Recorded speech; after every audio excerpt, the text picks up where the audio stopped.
ñande mawnde nayi yarkoma ujun ɗiɗi e nogas e nayi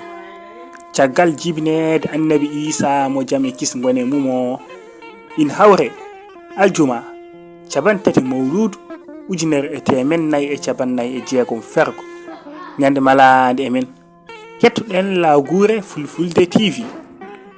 Gorko goto meeɗi wiide ina wawi haala kala mo haalde o foolat ɗum o jaggi ñale makko ngam yiiloyade daɗɗo mo haala o yeena ɗum ñale nge ndeno dawi o are ngesa ngota o tawi ɗon cukalel ina reena ba ñeeño wi ngel to mawɓe ma ngoni ngel wi baba min jeehi wuro ngam haɗoyde darga darade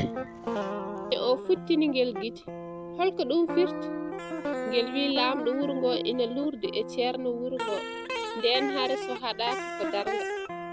ngel wiiti nenam yeehi taftoyade kadi ñeeño futtini gite neɗɗo ina tafe saka tafte ngel wi o moroyima ko ɗum woni taftoyade o wi rokkam ndiyam ngel wi ndiyam ala ɗo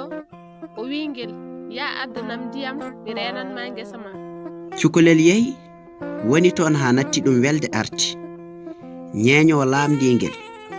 a ɓooyi toon koy ngel wi gonnomi koye sernude ƴoƴƴam ɗam e mbaggam ɗam kadi ñeeño futtinimo gite